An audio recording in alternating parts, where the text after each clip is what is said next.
Okay, guys, a little bit shorter and different lecture than what you're used to in the labs, especially for the videos prior to and then upcoming.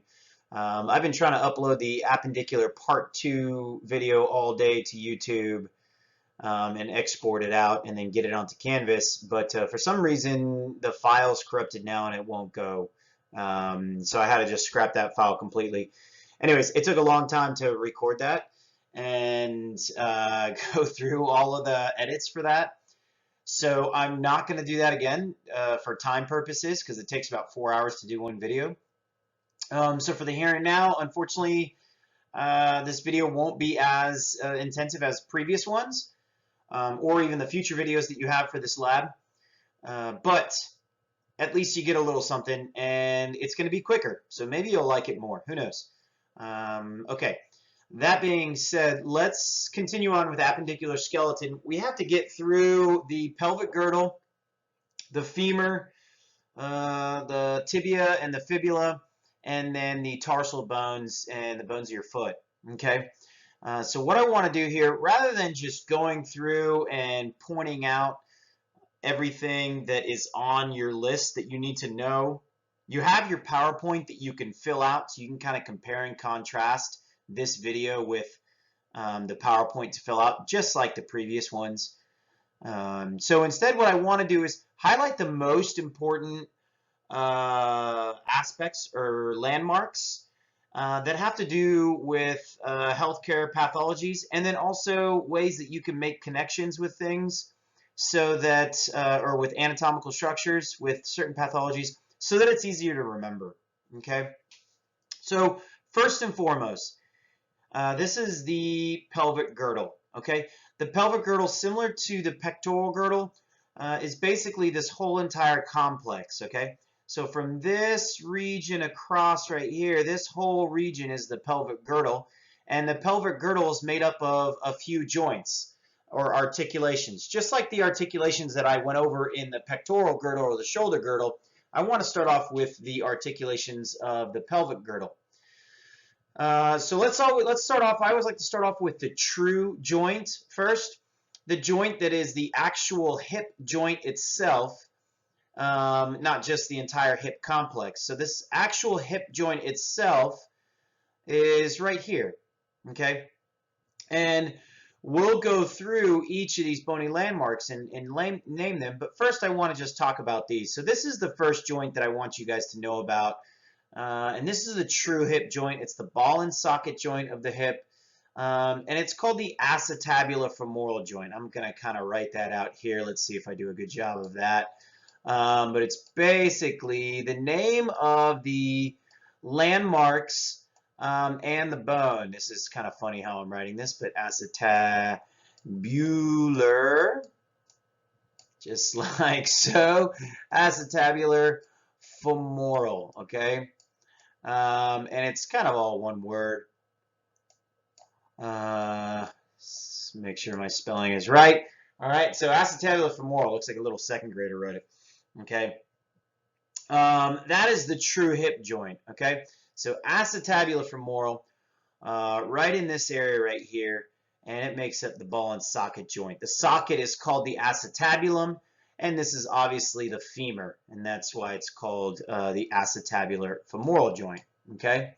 All right, so let's erase all that and kind of go through all this again, okay? So that's the acetabular femoral joint. So that's joint number one right there, okay? The next articulation that I want to talk about is right here, okay? So we'll call this little articulation number 2, and it's right there, and then also right here, okay?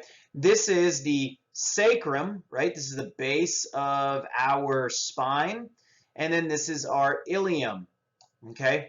So together they make the sacral iliac joint, all right? The sacral iliac joint. The sacral iliac joint is what is considered a amphiarthrodial joint, okay? Not like the ball and socket joints, okay? Here, that's considered a diarthrodial joint or synovial joint. The sacral iliac joint is an amphiarthrodial joint.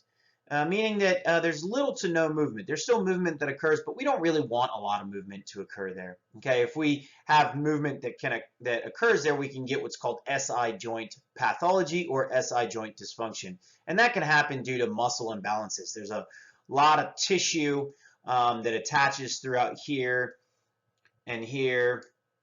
Okay, and then tissue that muscle tissue that attaches here and here and all across here, and all of those muscle tissue and fibrous tissue that attaches all throughout here affects the stability and the control of the SI joint. Okay, so the stability and the control right here of the SI joint is affected by all of the muscles.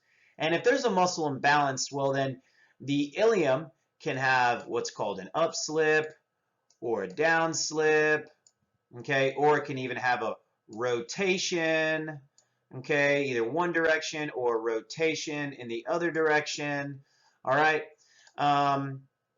So a lot of times when that happens, you go see a healthcare provider and they can do some manual therapy on you. But it's good that you're familiar with the sacral iliac joint, okay, right through here, just so that it's not foreign to you, and then you can make a better connection. Okay, so sacral iliac joint. All right. So we have our acetabular-femoral joint, which is right here, our sacral iliac joint, which is right here, and then we have our pubic symphysis, which is right here, and this is another joint here joined together, our pubic bones joined together. Okay. So that's pretty good for joints right there for you guys to know as a good starting knowledge point as far as the articulations of the pelvic girdle. Okay. So let's talk about now the ilium itself and the ischium and the pubic bone. Okay. So you notice here we have a division of 3 different bone names. Okay. The pubis, the ischium, and the ilium. Collectively, this is called the coxal bone. Okay. The ilium is kind of the wings of our hips. All right. This is the top portion of our hips here.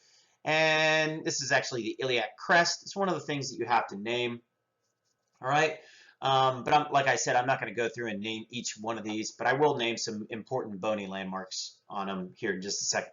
But the ilium is the top portion. This is basically our hip bone, okay? This portion right here, the anterior superior iliac spine, really, really, really important. I would star this one. You really want to know this one. Anterior superior iliac spine. What's important about this one here, first of all, this is right on the front part of our hips. I like to call this the guns of our hips. But muscle originates on that muscle, the sartorius, and you're going to have to know that when we get to muscles, when we do origin, insertion, and action. In fact, a large majority of these landmarks here, muscles attached onto it. Okay. All right, let's get back to the actual separation of or the division of the coxal bone. So the pubis bone, the pubic bone, as we saw in the previous slide, this front area here makes up the pubic symphysis, okay? So that's what makes up the pubic symphysis when both pubic bones are connected together or joined together. That's the pubic symphysis. And this is the area right in our pubic region, okay? The ischium, this is basically our butt bone. This is what we sit on right here, the ischium. Specifically, the ischial tuberosity, okay? And you notice that the ischial tuberosity is quite rough, all right? If we were in lab and you were able to hold up a model, you would be able to feel the underside of this, and it's really, really rough. And if you remember from when we went over the humerus, I spoke about little rough portions on the humerus. Well, this is rough because muscles fuse into the periosteum of the bone here, okay? Specifically the hamstring muscle group. So you know the hamstrings, and they're really, really strong and powerful. If you've ever done a Romanian deadlift or a deadlift, okay, you utilize the hamstrings, and the hamstrings will pull on the ischium, okay, to help perform movements. All right, so really strong portion of our pelvic girdle is right there in the ischial tuberosity. Okay. Um, Another important thing here, so we see the acetabulum. Remember how I spoke about the acetabulofemoral joint, the true hip joint, the ball and socket joint. The acetabulum here, just like the glenoid cavity up in our shoulder, okay? It's a socket. However, this is really deep. It's very, very deep.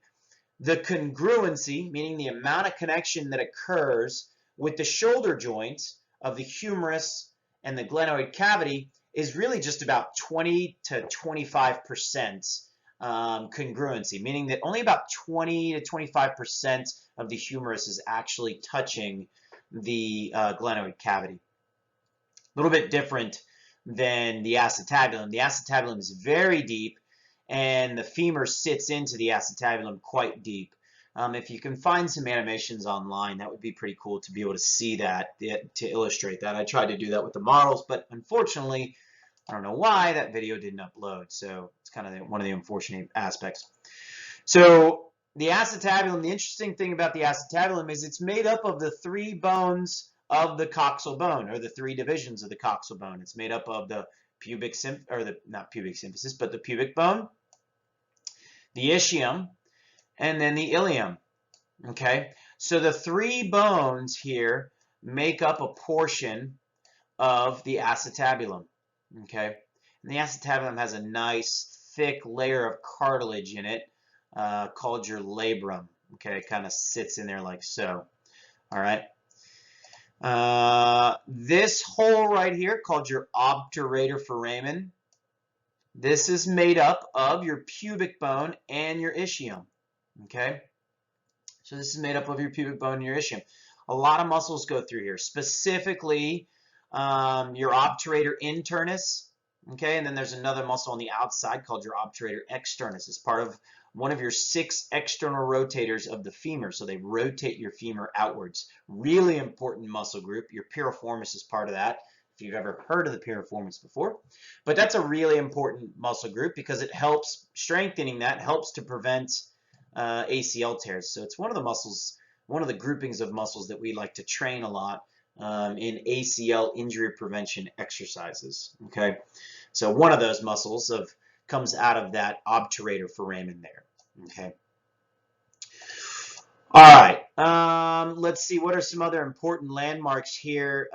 Remember, as I said earlier in the last video, if you have a superior something, most likely there's going to be an inferior something. Well, here, let's go back to this. We have the anterior, superior, iliac spine. Well, if there's an anterior something, there's probably going to be a posterior something, and there is. Here it is, the posterior superior iliac spine.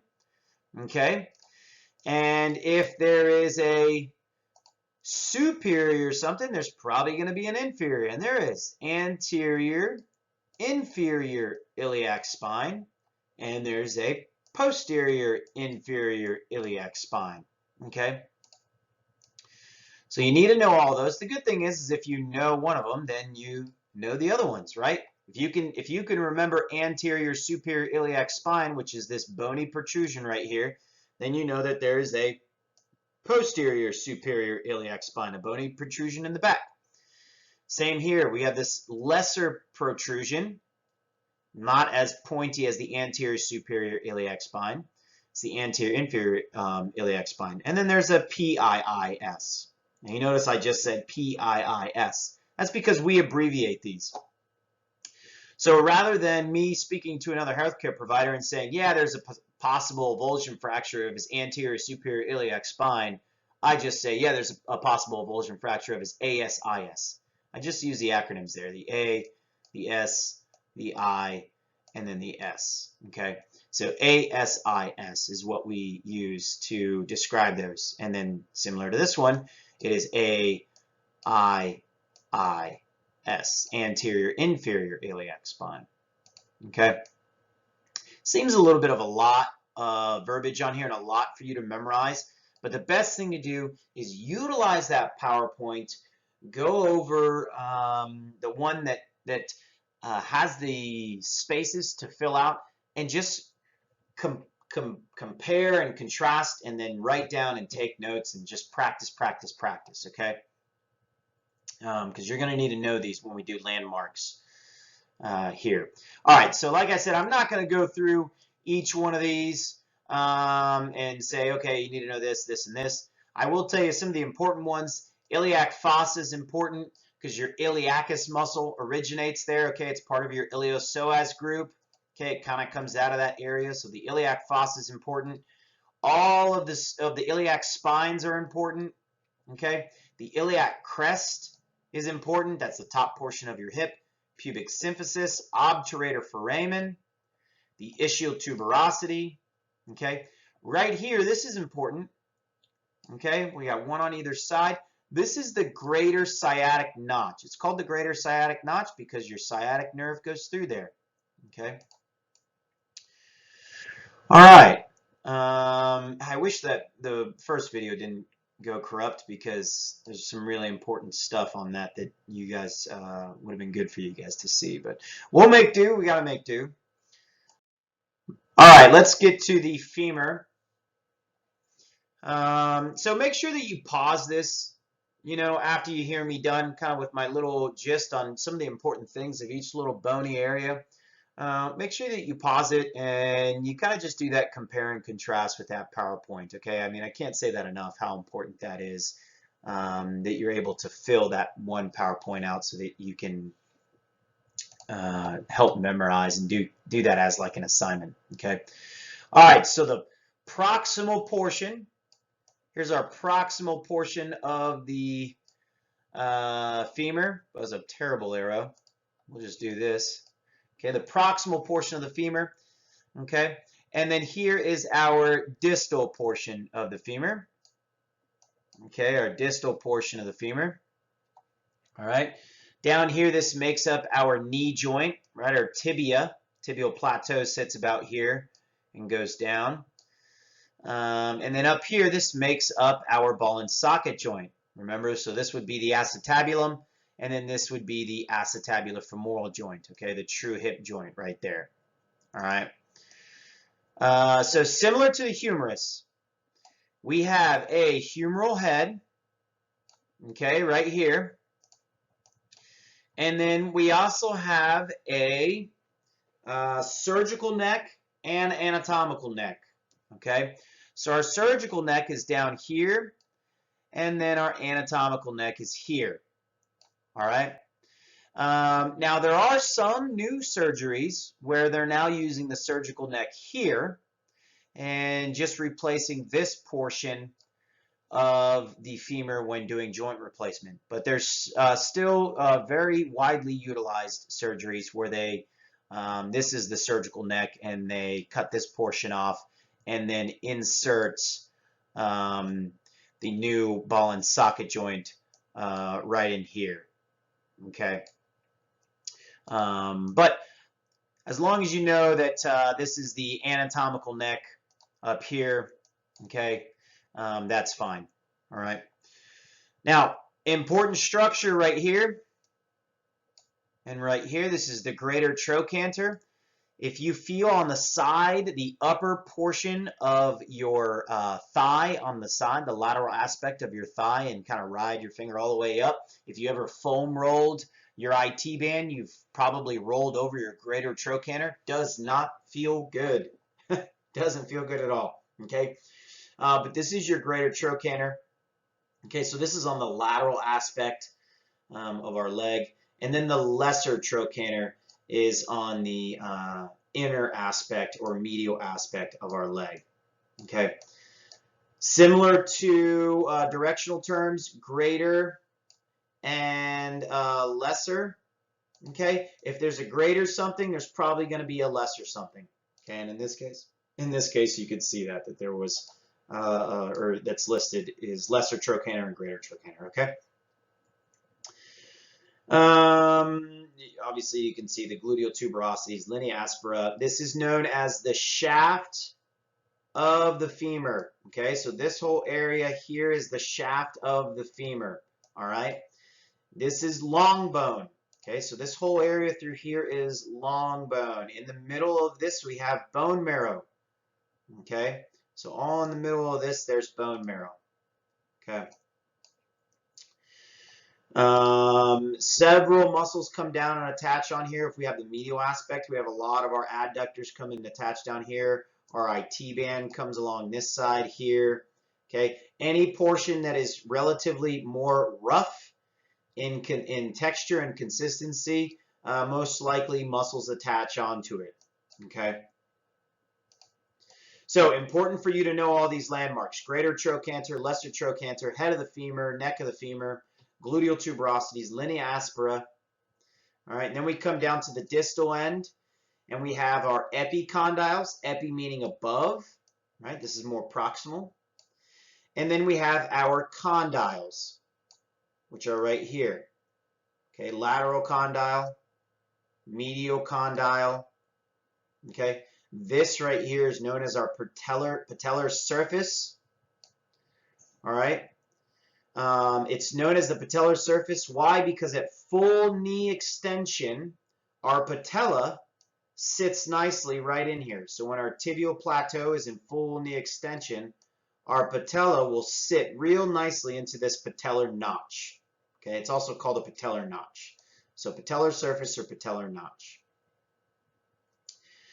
These condyles right here, okay, this is just like up here in the head of our femur. This is all filled with hyaline cartilage or articular cartilage. Okay, this is all that pearly white substance, like on a chicken wing. Okay, that pearly white substance, the hyaline cartilage. All right, it's really, really important. Hyaline cartilage, remember the job of hyaline cartilage is to absorb compressatory forces. Really, really important. When that cartilage starts to degrade away, then we have that early onset of arthritis, okay? And that's bad news bears. That's no good. No good at all. Intracondylar fossa is important right here. This is also called the intracondylar notch, okay? And this is where our anterior cruciate ligament and PCL come through. So they come through and they attach on down into our tibia. Okay, our tibial plateau sits right here, and our ACL and our PCL come down through there. So we don't really go through ligaments in this lab, which is too bad. Ligaments are I don't know, I enjoy doing ligaments, but unfortunately just not enough time, especially during these accelerated sessions. Okay. All right, so you can go through and identify all these locations. Be sure to make connections with all these locations and write them in that PowerPoint. Okay. All right, a little bit hard to see some of these. Sorry if you go a little squinty-eyed with some of this. It's not the sharpness of these words is not the best. But you get the idea. So this has some of the most important landmarks on it. Okay. Specifically our tibial plateau. Okay, this is our tibial plateau. On our tibial plateau has our articular surfaces. Once again, this has hyaline cartilage in it right here. Okay. And then our articular surface over here.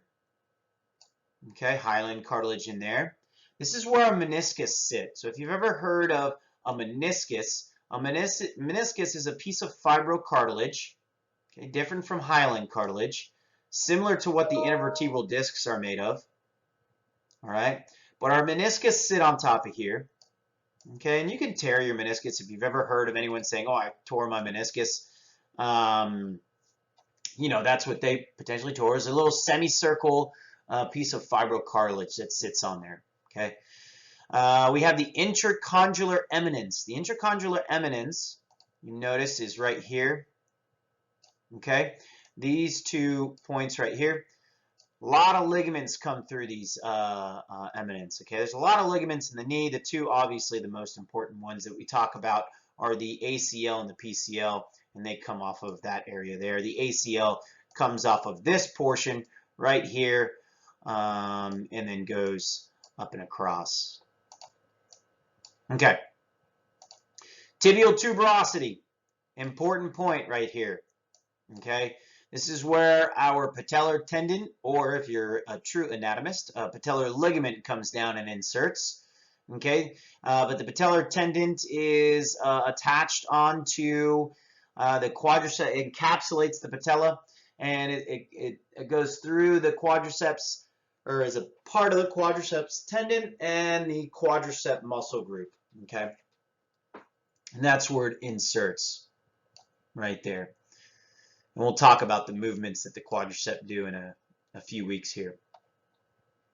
All right, so we have our tibia, our fibula, not to be confused with tibula and fibia. Okay, so we don't want to hear that. We want to hear tibia and fibula. Okay, back up at the proximal aspect of it, we have our fibular head. Okay, you can feel this on your own body. Your LCL, your lateral collateral ligament, attaches onto the fibular head.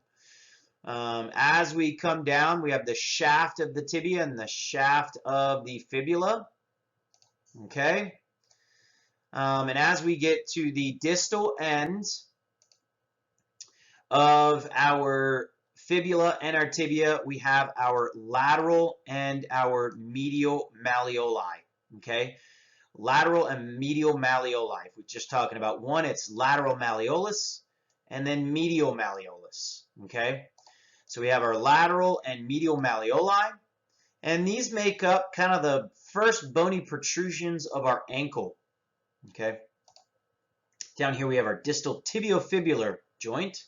Okay, this is the joint that the tibia and the fibula makes. And it's connected via several ligaments that go across here, and also this right here called your interosseous membrane. It helps to hold this together. If you've ever heard of anyone getting a high ankle sprain, they damage the ligaments, specifically the anterior and the posterior tib-fib ligament, okay, the tibiofibular ligament.